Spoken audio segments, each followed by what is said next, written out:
So, welcome back to 3rd Age Reforged and to another battle replay, and today we're on a map which was actually included as part of one of the map packs that was released in the previous patch, which is of course carried over to this one, and this is LOND DAER. So this is a sort of a representation of a little port town. You can see obviously this is the representation of all the berths that the boats occupy. There isn't such thing in the Medieval 2 asset library that acts as a bridge that sort of will allow boats to sort of pass in and out, but of course, you know, bridges in Medieval 2 anyway are awkward to navigate at the best of times, so it's just going to be this land bridge here, but you get the basic idea, of course. This is a little port town. It was included as part of the Linden version of the map pack as well, so that sort of gives you an idea of what the general aesthetic is generally supposed to be. There's a nice fortress on top of this hill which acts as a nice area for a last stand, because it of course gives you that elevation that you need. Lots of open space inside the settlement, but several choke points that you have to defend the outer reaches of it. And it is going to be a 5v3, and it is effectively good versus evil, because there are all evil factions on the attack, all orcish factions bar one evil men faction. And then on the defence there are two certainly good factions, and then one which is often debatable and tends to flip-flop around a little bit between good and evil, so we can certainly say that today at least they've seen the light and are going to defend this port town alongside the free people of Middle-earth. But we'll go through the attackers first and foremost, as we normally do, starting off over here with Lord Touch Me, playing as Isengard, an interesting name indeed. Naturally, Isengard are going to be rocking their Uruk-hai crossbowmen, as they often are, regardless of the situation, because they're just too efficient not to bring.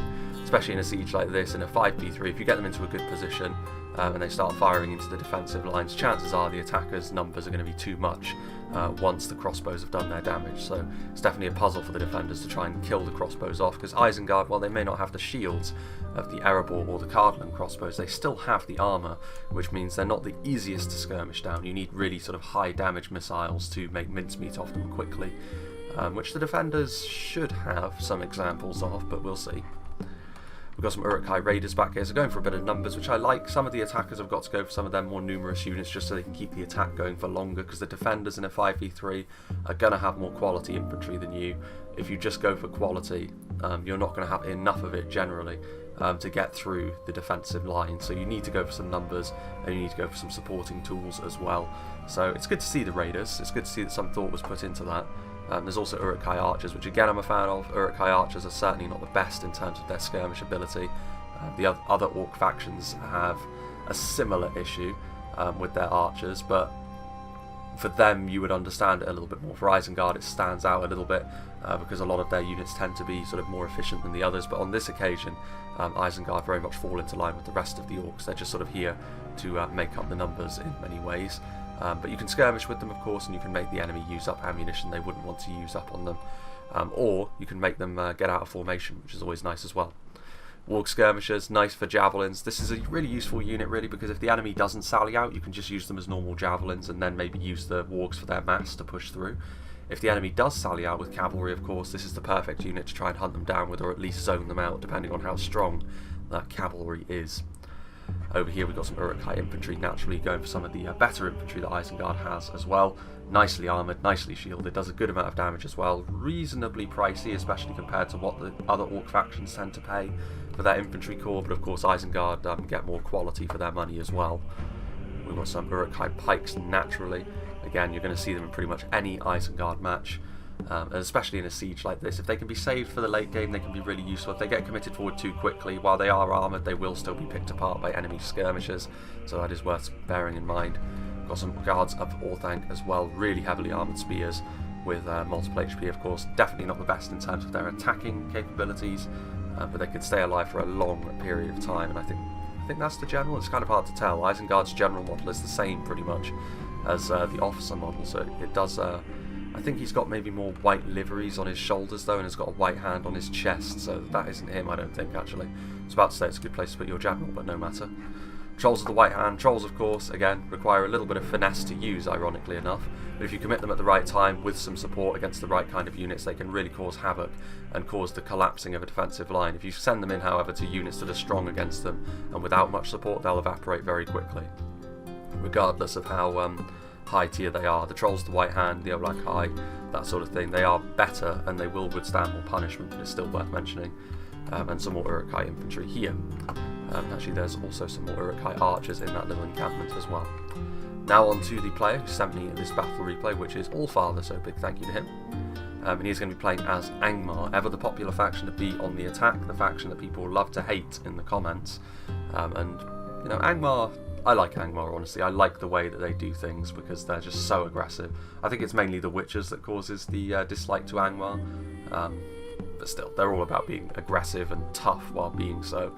Barrow Wights sort of signify that as well because they're so difficult to kill off, and they're pretty much the perfect melee target. I think that's 2 units of them actually. He's also got some Gundabad Guard, so some heavy spears. I think they increase the morale of nearby units as well, so it will make routing a little bit less likely. Obviously they don't do as much damage as the Guardians of Khand Dûm. The Guardians of Khand Dûm aren't the most damaging unit in the first place, they're more defensive in nature. So you don't lose a great deal, but yeah, Gundabad Guard, they've got formations as well, as upper end spears tend to have. Angmar Marauders are here as well, so obviously a cheaper unit again, much like the Uruk-hai Raiders, albeit the Angmar Marauders are weaker than the Uruk-hai Raiders, I believe. But even so, nice to have some numbers here on the front line. It'll allow Angmar to attack for longer with all of these, and absorb more punishment. Got some Blackwatch Legion as well, so a pushing unit, very heavily armoured and heavily shielded of course. But it'll be interesting to see when they are committed, because of course that is pretty much everything when it comes to attacking. We've also got some Guardians of Khand Dûm, again, very much armoured up with their armour upgrade, so they'll be even more tanky than they normally are. Trolls of Gundabad, some Witchram Scourge Raiders are back here with the armour upgrade. We have the Witchers, so this is obviously the unit which people are often not in favour of with Angmar, but we have seen them recently actually be quite necessary for Angmar, albeit when they're on the attack I think it takes on a pretty different tone. When they're on the defence, it can be very, very important for them. But having said that, on the Ardenheim Outpost replay, they needed them on the attack to make it a competitive game, and they still ended up losing in the end, so that's worth bearing in mind as well. The Witchram Blackguard are back here as well, with the General as part of that unit. We have Mordor, played by Magia. He has got some Moranon infantry, so basic infantry again. I would say that they are probably more efficient than the Uruk-hai Raiders and the Angmar Marauders we've already seen. They have that nice arm. They're not as good as the Uruk-hai infantry, but I think they are better in terms of the regular rank and file orcs that we have seen up to this point. But having said that, in terms of a straight up quality contest, not going to be winning many of those, so that's worth bearing in mind. Moranon Halberdiers are here as well, so a nice armour piercing phalanx. They need to be careful of pikes, but as long as they get into a position against armoured infantry, they should be just fine. More Moranon infantry as we head up onto the hill over here. Naturally, we've got some Orc Javelins, ever-present pick for Mordor, as they should be, because they're cheap, and they can pay for themselves in many different ways. But of course, first and foremost, we're trying to get into position to use those AP projectiles. Some Temple Guard, again, AP projectiles, albeit at much longer ranges and much more quality at range and in melee than the Javelins in front of them. Blackguard of Barad-dûr, so more pushing units, a pair of them here, so that's something the defenders will have to be on the lookout for. There's plenty of mass coming their way. Temple Executioners without the armour upgrade, but it's not entirely necessary for a unit of this quality. It does improve them, mechanically anyway, the armour upgrade, but they're still going to be very, very strong against most of what they fight. Olag-hai are back here as well as the Uruk Captains and the Minas Morgul Chosen. The Uruk Captains is where the General is as well, so an armour-piercing line infantry unit, which is interesting. Meanwhile, the Orcs of the Misty Mountains, played by Son of the Dunedain. He's got some Drake Broodlings here, which are a very odd unit. They can be absolutely devastating. They can also be completely useless, which is worth bearing in mind. Misty Mountains are actually, the rest of them are back here. Heavy Goblin Spears, armour-piercing spears are going to be useful. He too has gone for the Walk Skirmishers, which again I agree with, because it means they can do the same thing over here that Isengard can do on the other side of this little river that bisects the map and the town itself. Cave Troll Drummers are back here to keep all of the unruly goblins in line. He too has gone for the crossbows as well as some archers, so a nice varied skirmish line, but the crossbows are of course the main event there. And at the back, his general is in the Goblin King's bodyguard, so he's obviously got quite a lot of hidden units as well, I would imagine. Yes, Snaga Skirmishers, Mountain Orc Berserkers, and the like, probably some Blackbacks in there as well. And then the final attacker, they've come a long way, Steward of Dale, who is playing as Harad. He has got some Haradrim Spearmen, some Southron Archers, a Ballista, which is interesting, because obviously you can't knock down these walls, because they're sort of natural cliffs. But they can still be very useful in a choke point potentially. Gives the defenders something to think about at the very least. Southron Warband are here as well. He's definitely gone for a more numerous army, I think. He's gone for some Demons of the Desert, of course, but a lot of this is Muhards and Southrons, which again, I like. Someone has to do this, I think, in order for it to be a successful attack. We have the Dismounted Serpent Guard, with they're unupgraded this time around, so they don't have the Black Serpent armour.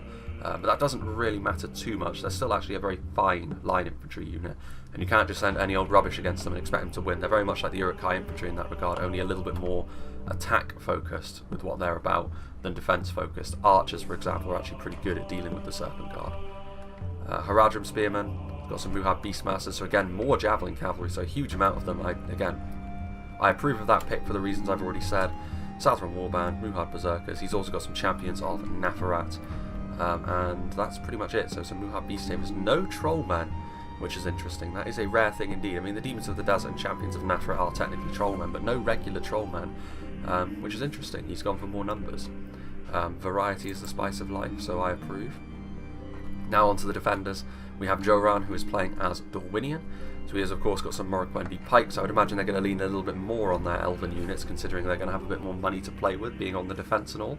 And the Morroquendi pikes are ideal for having on the front line. They do need to be a little bit careful of the various skirmishers that they're going to be facing down, Haradrim Javelins and Misty Mountain Crossbowmen. But in a pure melee fight, they're going to be just fine. Both high-tier infantry units, the very scary Morroquendi Glade Masters, very much cut from the same cloth as the mighty Elven King's Palace Guard, and of course the fantastic-looking Elvelyn Hammer Guard that Sin of the Dark Cloud made. A really, really good unit, this. A shielded hammer unit, so they are of course going to be armour piercing, which will be nice against the Misty Mountains.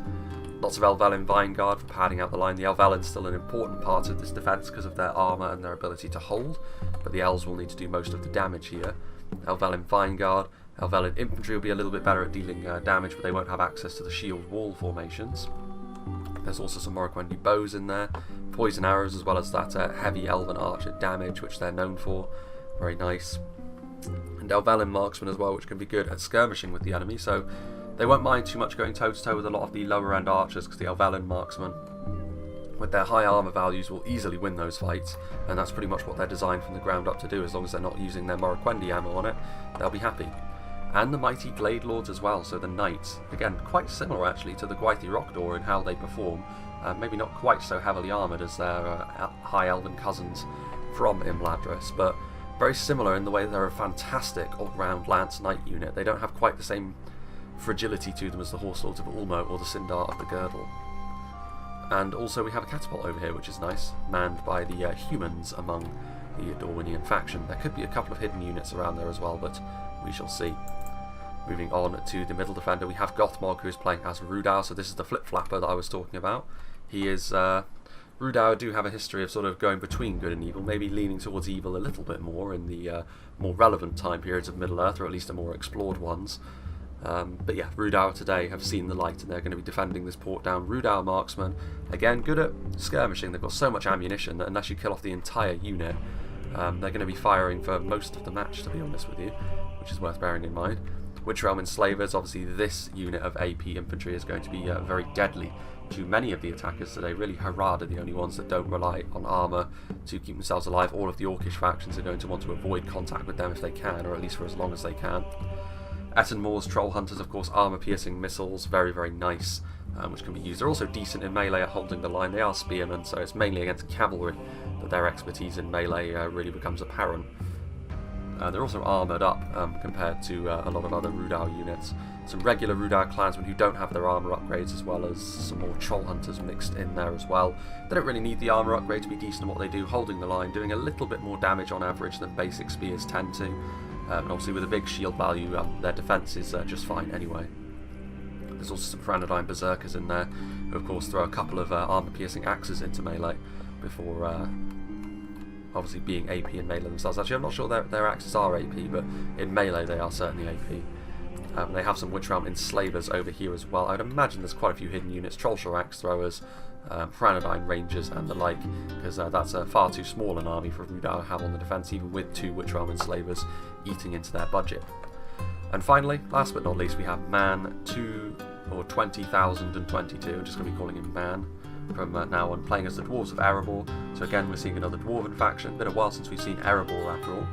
Ironfoot crossbows, so crossbows are going to be a really important tool for them to use on the defense here, because they're going to need to get some good damage done to high priority targets on the attack.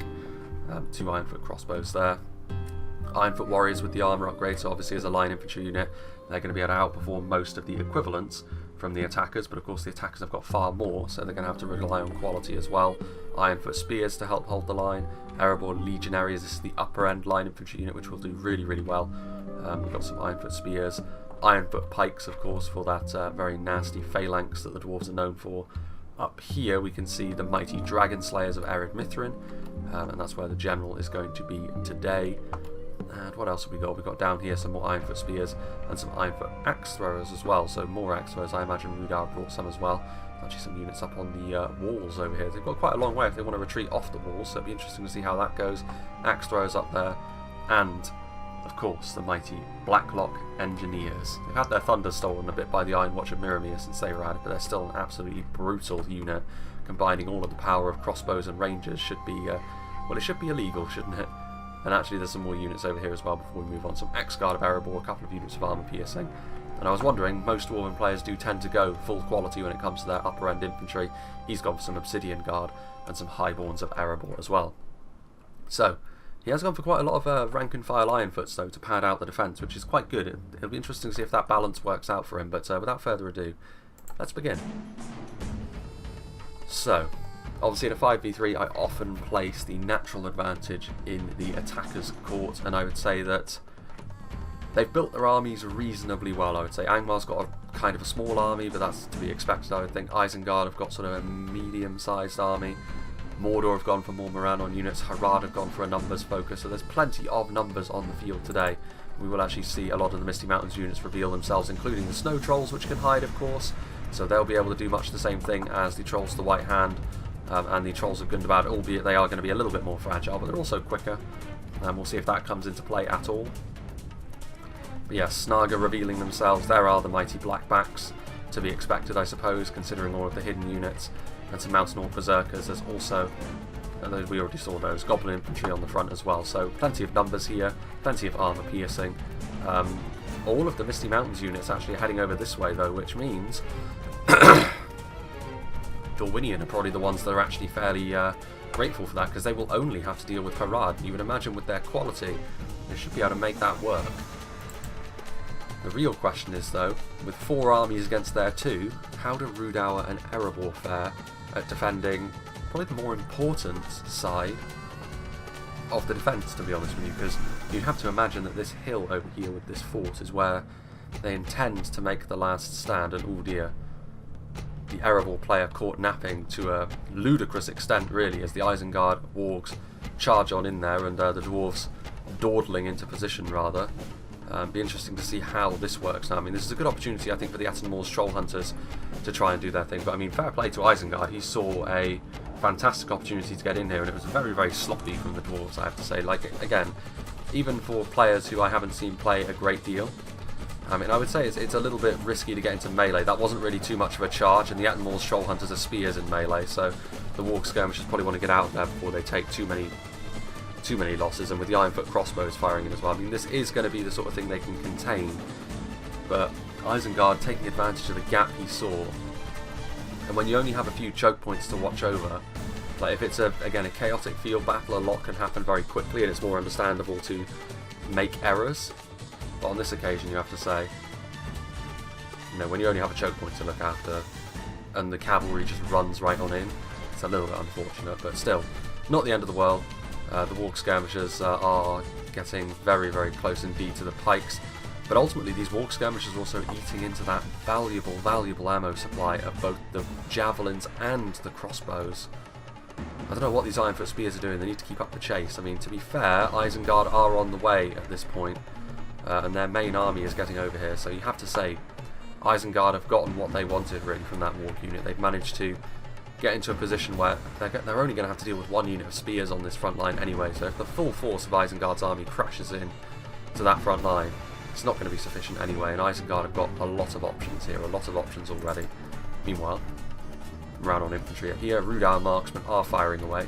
over here going a little bit more by the book because they had their defences set a little bit more easily. And they're going after them around on halberds with their Rhudaur marksman. Definitely worthwhile, because even a unit that's as basic as the Rhudaur marksman is going to be able to do decent damage, you would say, to them around on halberds over a period of time. A few of them do fall by the wayside. Meanwhile, there are Ironfoot warriors ready and in position. They need to get ready to close up as well to shut the door in any potential advance. Meanwhile, some damage taken by the Elvelyn Vinegard, because of course, as Harad often will do, I would imagine the javelins have had an impact. The Misty Mountains, I imagine they got told to turn around, which I think is probably the right move. I mean, some of the Dunedain trying to go over here, but if you leave Harad to their own devices over here, they will bounce off Dorwinion in the end. Dorwinion will have too much quality for just one attacking army on this occasion to deal with, especially considering the elven edge that they have. So I definitely think it's in the attacker's best interest if the Misty Mountains supports Harad in their push over here. Once again though, how will the defenders deal with warg skirmishers roving in their walls? They have skirmishers on hand. I mean, Morroquendi pikes are there. What are they going to throw their javelins at? Yeah, going after the Morroquendi pikes. Definitely the right thing to go after. Arrows coming in though, Morroquendi bows, but again, panic stations really. Don't think they were too ready to deal with this. And again, it just goes to show that the warg skirmishers were a good pick. You can see over here on this front line, Uruk-hai raiders are not going to do so well against Ironfoot spears. I mean, yes, the spear malice is coming into play, but they're much tankier, the Ironfoot spears, than regular Uruk-hai infantry.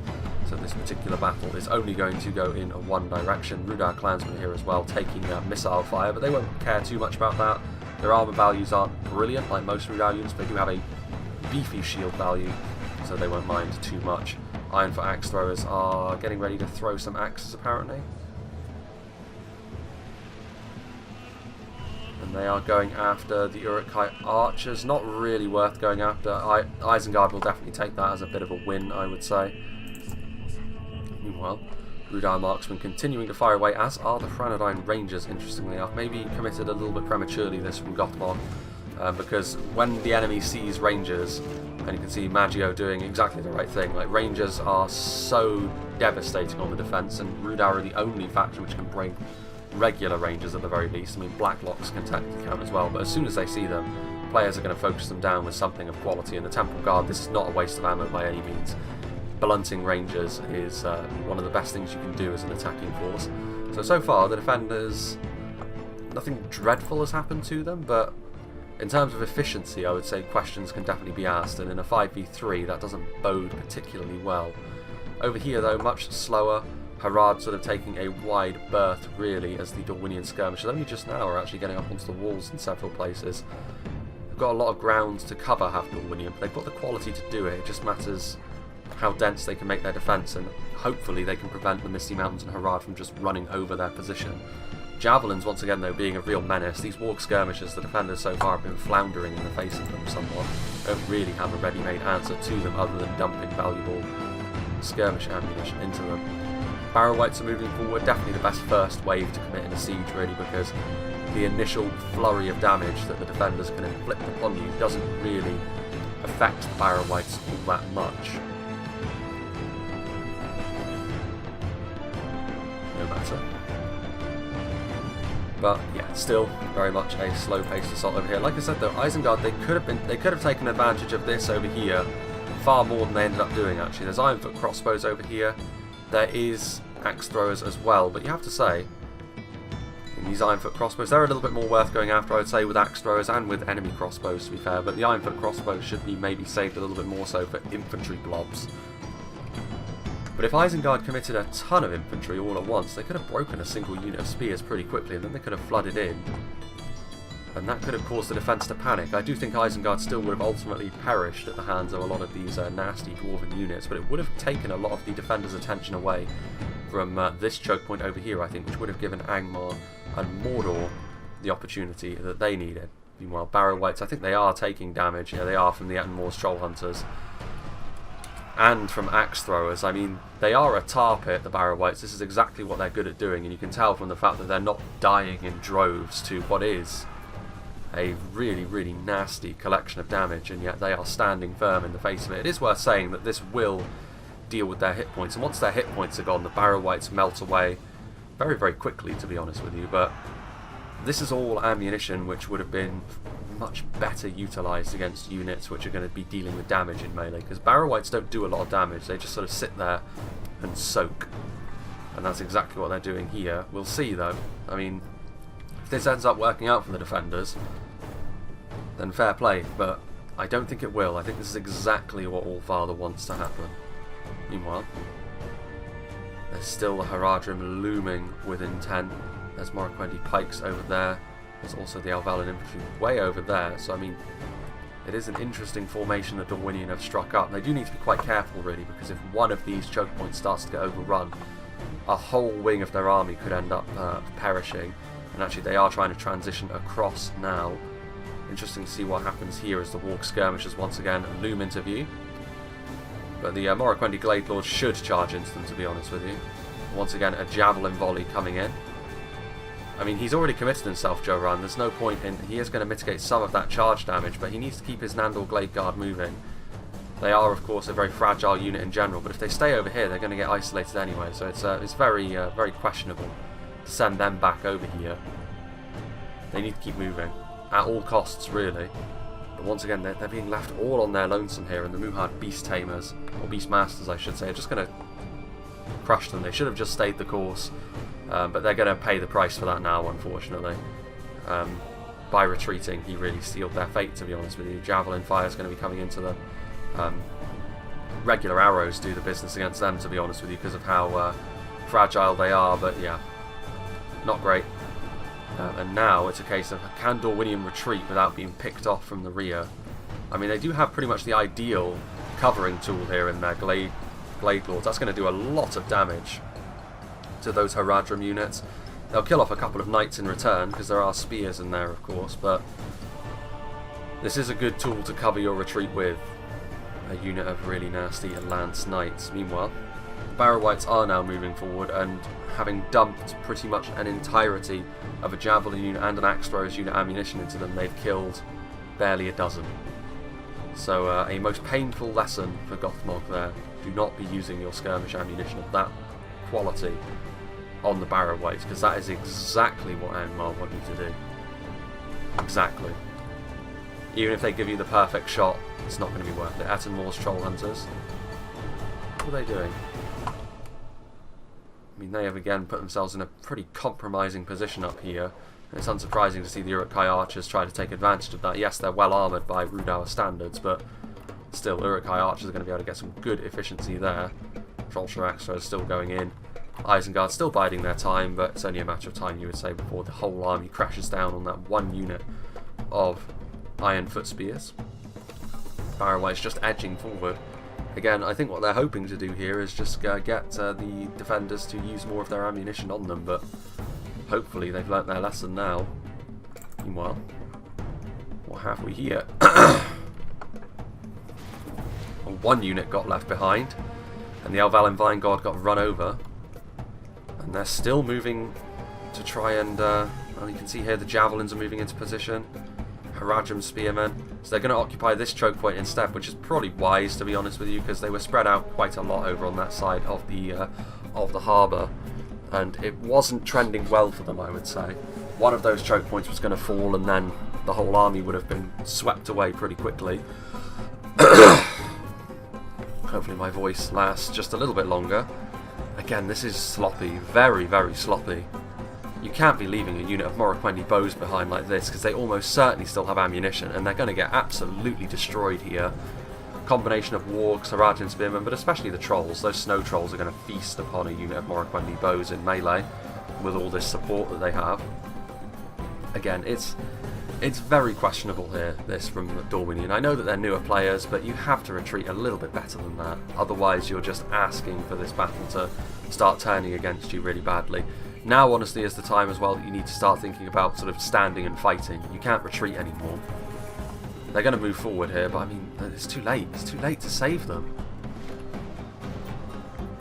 Arrow fire's coming in. Again, this front line that they're sort of starting to try and build is horrible. Horrible, horrible, horrible. This pike unit is just going to get enveloped very quickly. don't want to put new players off playing the game, so I'm not going to dunk on him too hard, but that is poor, and improvements is required. And in a 5v3, if you make those sort of moves, it bodes ill for you, to be honest with you, regardless of what happens over here. And to be brutally honest, what's been happening over here has not been a glowing indictment of what the defenders have been doing anyway. Ironfoot axe throwers are moving in. Uruk-hai archers in melee, of course. I mean, Isengard just biding their time, really, at this point. The attackers, all they really need to do at this point is they can take this battle at their own pace, really. They don't need to do anything too rash. They don't need to give the defenders a way back into this game, which, to be honest with you, based on the relative positions of some of these units, they're not really going to be able to. Again, the Blacklock Engineers should probably be back here at this point. Like, the defenders should really be thinking about going back into their shell, I would say. I'm not really sure what these Ironfoot axe throwers have been firing at all this time either. And now we are seeing the beginnings of a melee engagement. Moran infantry moving forward first, and of course they will lose to Ironfoot warriors, but with the support of the Barrow Wights, who knows? It is a slow burn over here after all. We shall see how the dwarves get on. Meanwhile, it's over here really where the defenders have had a real nightmare. Morroquendi Pike's victory seems certain, but I mean the attackers will or should be able to take full advantage of that situation. Morroquendi bows being attacked by the Serpent's Fangs, so poison arrows being Dorwinion being given a taste of their own medicine here by the Southrons as more arrows come in as well, going after the Morroquendi Glade Lords. So Dorwinion under pressure, and they should crumble under that pressure, I would imagine. Again, Southron Warband on the front line with some Serpent Guard. Southron Warband, they are AP. They're not fantastic in terms of the overall quality of the unit, but they are AP. They need to be a little bit careful of doing this though, because this is exactly the sort of thing which will end up routing the Southrons. I don't think Steward of Dale needs to force matters too much here. He already has this outer Dorwinion defence exactly where he wants it, so he can just commit at his leisure, to be honest with you. I do hope this doesn't turn into a landslide, and that's the only reason why Allfather sent this one to me, because that would be a little bit disappointing, because it is trending that way, unfortunately. And we can see here some Ironfoot spears are also moving forward. They need to reinforce this line more quickly, though. Again, the defenders, they're all over the place, really. They're not reinforcing their lines properly at all. They're not getting their skirmishers into good positions to fire. They're not choosing the right targets for their skirmishers. All of the things which will end with you losing a battle on the defence in a siege. The defenders are doing all of them simultaneously. Over here things are going alright, but Isengard again, like they don't need to be quick, that's the thing. They know that if they move forward they're going to get pinged by the Ironfoot crossbows, so they're just biding their time, waiting, using their skirmishers as they should, and then they'll move forward with their Uruk-hai pikemen, and the dwarves by that point won't have an answer to them. The layout of the defence just hasn't been correct in many ways.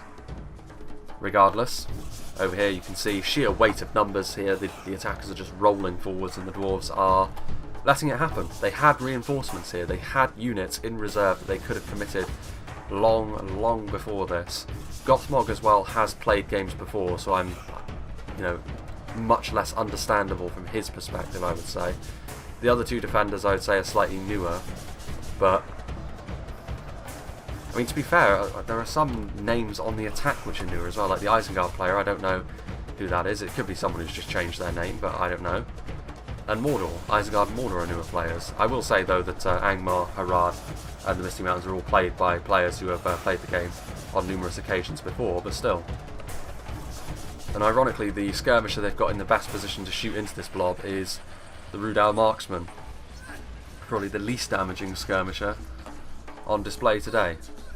The Blacklock Engineers are moving backwards, as are the Ironfoot crossbows, but they need to get into position here. They are reinforcing now, but only once the entire first line has pretty much been completely destroyed. They need to get the catapult into position here as well. I mean, there are still ways back into this for the defenders, but look at this, like Dorwinion are already planning on retreating again. Like, they have been swept aside, really. And it all comes down to organisational skills, really. Gothmog's going to try and salvage a bit of the situation here by using some of the javelins, but what are they using the javelins on? Because Goblin infantry, Southron archers, heavy Goblin archers, none of this on the front line is particularly impressive.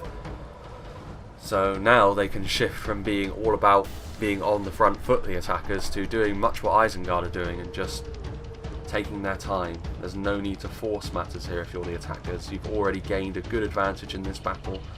No need to throw it away by allowing the defenders to get back into the battle with their more impressive units. Meanwhile, I think there you can see a ballista shot just came forth. And you may as well use the ballista at this point, Steward of Dale, because you're not really going to find use for it anywhere else. The catapult has left your side of the field to go somewhere else. So you may as well get some value off of it, and killing enemy skirmishers is one way that you can certainly do that. Trolls are in here. Olag Kai getting in behind the lines into the troll short axe throwers. I think they were a unit that already used up its ammunition, so that's fair enough. Those are really good volleys though.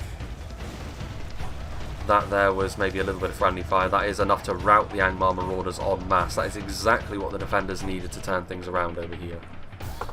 Because that assault from the attackers was going extremely well. More because of the lack of reinforcements that were forthcoming. Of course, the Olag Kai are now going to force their way through into the catapult crew. Crossbows, I think, as well, are starting to lay down a bit of ammunition, which is good to see. The defenders need to have a bit of a second wind here if they are to have much success. You can see here the Ironfoot Spears and just Ironfoot Spears actually over here, are now being pressurised by a combination of Uruk-hai Infantry and Trolls the White Hand. Trolls the White Hand will be quite comfortable, I would say, against the Ironfoot Spears. They will be able to do a lot of damage, so Isengard will be quite happy with this engagement as well. They will die, of course, because they have gone a fair way into this formation, but still, there's Attenmore's Troll Hunters and Rhudaur Clansmen ready to reinforce if needed, as well as Ironfoot Crossbows. But I mean, at this point, if I were Isengard, I would send everything in and try and push through the line, to be honest, because the attention will be focused elsewhere based on the panic that must have been induced based on the Mordor Angmar assault. There are Witcher-Arm Enslavers in here as well who will do the business. The Barrow Wights have taken a bit of damage now, at least. More skirmishers coming in. Orc Javelins doing their thing. They should be able to get some nice cost effectiveness here against the armoured Ironfoot Spears and Essenmore's Troll Hunters. While the Witcher-Arm Enslavers are in here, so too are the Temple Guard, who must have used up all their ammo on the Rhudaur Rangers, but a worthwhile target, I would say. And of course they do still have that utility in melee, but as a skirmisher first and foremost, the Enslavers will still fancy their chances in that fight. The Marauders are now back from routing, but of course they'll rout pretty quickly. In come the Trollshore Axe Throwers, but again, that's the worst target you could be going after, to be honest with you. Like, Axe Throwers are countered really by a good shield value, so they're going after the Blackguard of Barad-dûr, which this is a panic move. They know that they're going to face a mass push, like right now, basically. So like, we need to pour a bunch of skirmish ammunition in there, we need to try and stop this. Axe Throwers, however, most of the damage will be mitigated by the huge shield value that Great Shield Infantry tends to have. Here are the Morroquendi Glade Lords. There's a lot of trolls over here now. You can see here that the Olag Kai are butchering their way through the Rhudaur marksmen, but the Black Walls should be enough to deal with them. But not before... Where did the catapult crew go? They need to remount their artillery piece at this point. Dorwinion sending more reinforcements over there. If Dorwinion are sending reinforcements over here, to me, if I were the Misty Mountains and Harad, much like Isengard on the other side, it's very clear at this point the defenders putting all their eggs into that choke points basket. Now is the opportunity for you to go forward in numbers as Isengard and as Harad and Misty Mountains over on this side and smash the under-prepared defences over here to splinters. And from that moment on, there's no way the attackers don't go on to win this battle, to be honest with you. Helvellans are in behind. Heavy Goblin Spears are also trudging their way forwards. Bit of AP on the front line. And again, only a single unit trying to hold back the Horde, really. They're trying to get a good opportunity for some of these units to get... I mean, the Rhudaur Rangers are still alive, actually. So, I mean, it's a good opportunity, a good blob for them to go into. But, I mean, what is actually holding the line here? A bunch of Helvellyn units. I mean, they will hold the line. They won't do a lot of damage. So they are relying really on their skirmishers. And of course, they can give as good as they get there. The Heavy Goblin Archers will return fire into the Rhudaur Rangers. They'll do damage much slower than the Temple Guard did to them, but still. Mordor and Angmar continuing to move forward. It's been a real meat grinder over here. To be fair, Mordor and Angmar have taken a lot of damage, but that's to be expected with the focus that they're getting now from the defenders. Angmar Marauders are routing. There are the Morroquendi. What have we got over here? Ironfoot Crossbowman getting shot from the Uruk-hai Crossbowman. In a crossbow duel between the two, you'd back the Ironfoots. But of course the attackers... plenty more where that came from their perspective. I think more reinforcements have arrived over here, if they not. The trolls are dead anyway, but with pikes on the front line, it could just be a case of a slow push. At this point, I would say, you know, the emphasis is on Isengard to maybe go forward with something a little bit more damaging. To be fair, though, do they have anything that's a little bit more damaging? They didn't really bring anything in terms of, like, genuinely attacking infantry. They didn't seem to bring Berserkers, and they didn't seem to bring Nazkai either, which is an interesting omission. Where did the Black Blocks go? Are they cowering at the back? No, they are over here, so they are actually shooting into the right area, so the defenders could start to make a bit of a comeback here, and it could be at the expense of Angmar and Mordor. The Barrow Wights still alive on the front line, of course, and it goes to show really shouldn't have used up all that ammunition earlier. I think, yeah, we've got Temple Executioners now on the front line. That would be a really nice target. All the Black Blocks to go after. The Nazgul are in here as well, so Mordor are not backwards in coming forwards. They are committing a lot of their good stuff to the front line. What's going on here? Where did the catapult crew go? Did they get killed? Oh, there they are. What on earth are they doing? They need to remount this artillery piece at some stage. Stop the Nazgul from running around back here with something. Anything, really. And then remount the artillery so they can keep shooting. I mean, you know, devastating Angmar and Mordor is the order of the day here, because if they don't, eventually Isengard are going to break through. But more worryingly, really, is this. Like, Harad and... ooh dear. And I think they were a unit that was lying in wait, ready to use their throwing axes. They are not going to be given the opportunity to do so as the camel riders charge into them. There are trolls up here as well. I mean, they're not brilliant in sustained melee, the Beastmasters, but you can charge in and out. The Alvalin marksmen are trying to shoot at point blank. The trolls are just going to run through them, however, swift as they are. And it's a little bit chaotic over here at this point. Dorwinion didn't manage to get their ducks in a row, which, considering all the time they had to sort of prepare a secondary defence back here, is again kind of inexcusable. What have we got here? Beast Tamers. There's also the Ferodrum Javelins back there who are going to do a decent amount of damage. To be fair, like, when it comes to Harad, a lot of their units are very basic in nature, so there's nothing of extremely high quality you can go after. You may as well just try and do a lot of damage. I mean, it is panic stations once again. They've been sort of fairly consistently on the back foot, I would say, at this stage.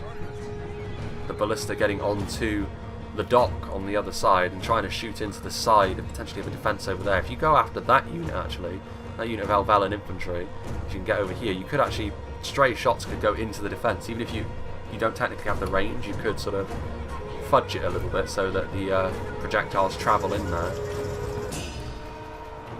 Morquendi Glade Masters are getting into melee over here. I mean, they will easily destroy the Muhad Berserkers, but it's a matter of organisation over here. There's no real rhyme or reason to Dorwinion's defence, and ultimately that will result in their defeat, you would say. There's some Black Waltz over here. Interestingly enough, those heavy Goblin Spears are actually broken and fighting to the death, which is weird because they look like they're still in formation. Very strange indeed, but I guess they don't want to be anywhere near the Black Waltz. I mean, to be fair, it is a fragile thing actually, this assault over here. They didn't commit enough forward, the attackers, and they could live to regret that. I mean, the trolls are still over here. I think all of the camel riders were killed, or at least they routed at some stage. The trolls are up here though. They've killed off the remainder of the rangers, which is, if they still had any ammunition at all, that's a real tragedy for the defenders, but it's not the end of the world here. Here come Angmar coming forward in a big way once again. The Blackrock Engineers need to open up if they still have ammunition available to them. Alvalin Infantry is pushing in to try and help hold the line. Rhudaur Axemen revealing themselves more AP, which is good, as well as the Berserkers. A lot of AP from Rhudaur at this point, which is bad for Angmar technically as they try to bring their rebellious vassal to heel, but again, you can just see it's the shape of the engagement that worries me. The defenders are still standing and still fighting, but they're on the verge of being crushed, really. It's a very fragile thing, this. They need an elite unit on the front line from the Dwarves, I would say. And the Dwarves will answer that call. Over here, though, reinforcements for the Ironfoot Spears, who have stood really firm, actually, and I think that's as a result of Isengard just not committing enough. Oh, there are Uruk-hai Berserkers.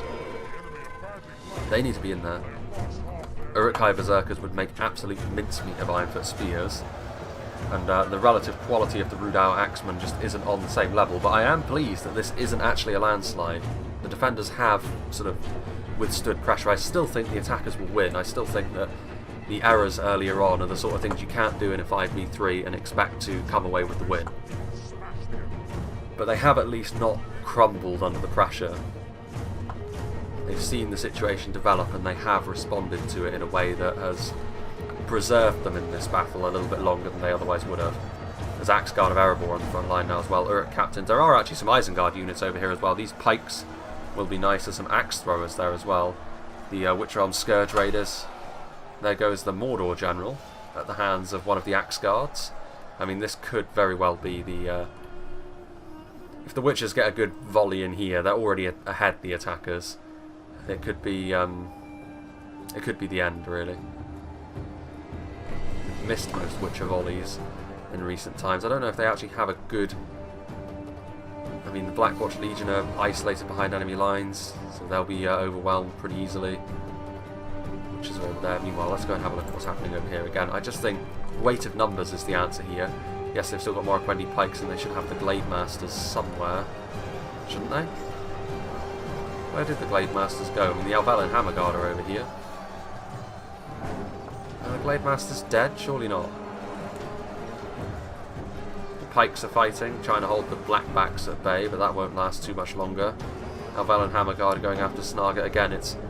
I've said it a couple of times already, but it's the shape of the engagement. Like, when you're committing a unit in here, you can't expect it to just wade through the entire enemy army and win, especially not when the enemies have got elites of their own, like demons and blackbacks, all of that sort of thing available to them. There goes Rhudaur's general, and I think this is probably the phase of the assault the defenders will not be able to withstand any longer. Dorwinion's defence over here will be swept aside. There goes a Witcher volley, clipping the Highborns of Erebor. Incoming unit of Rhudaur clansmen. I mean, to be fair, the defenders at the very least have managed to withstand, for the most part, the Mordor Angmar assault, but over there it wasn't a good attempt really to stop the Harad Misty Mountains attack over there. Like, there was never a moment really where I felt like they were going to really turn the tide over there. They provided some speed bumps, but nothing really that was on the level that led me to believe they could turn it around. And over here, really, it's just been a case of Isengard biding their time and waiting, really. If I were Isengard now, at this point, I mean, there are Obsidian Guard in here at this point, so they're clearly intent on holding this choke point with what they have. The time has come for some Berserker action on the front line.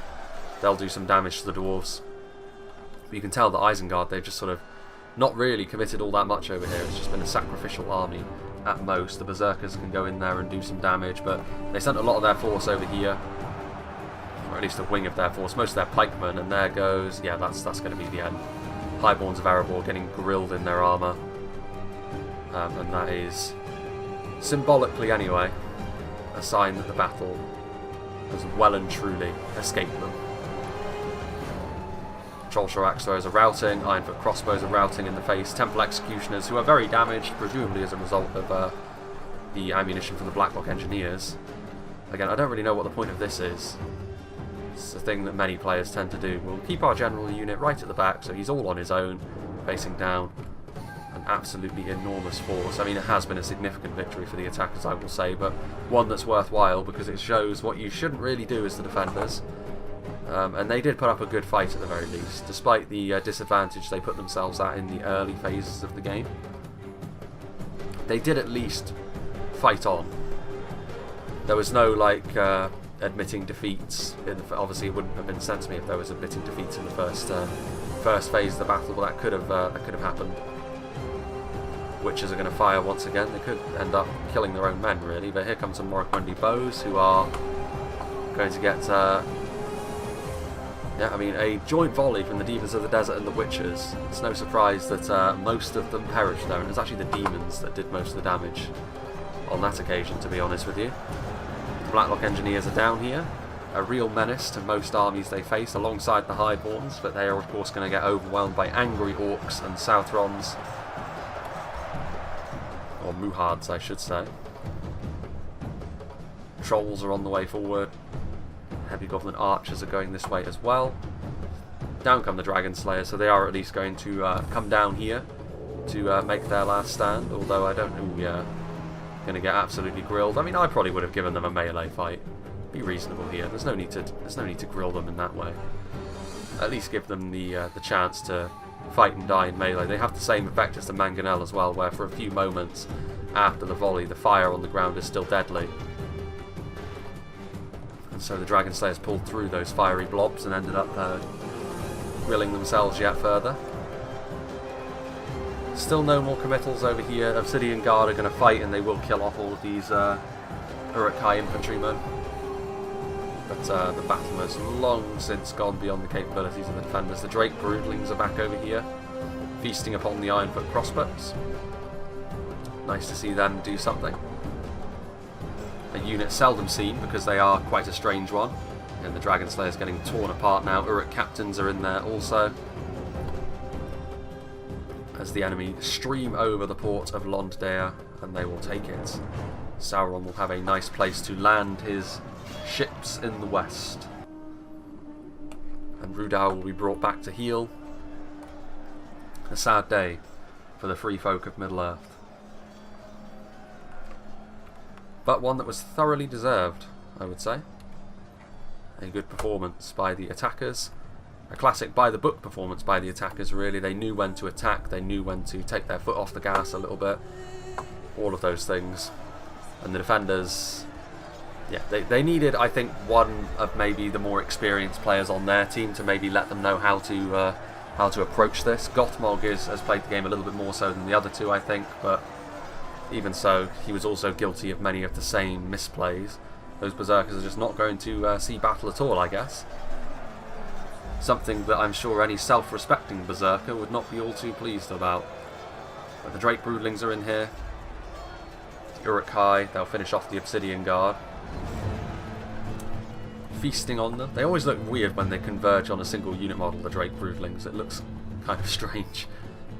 But I think... where is everything else? There's nothing. There's no interior to that thing over there. So there we go. There is actually more frames, weirdly enough, which is odd. But yeah, you can see more or less what happened here. I mean, to be fair, Gothmog, you got the most kills, but you kind of expect that from Rhudaur, I would say.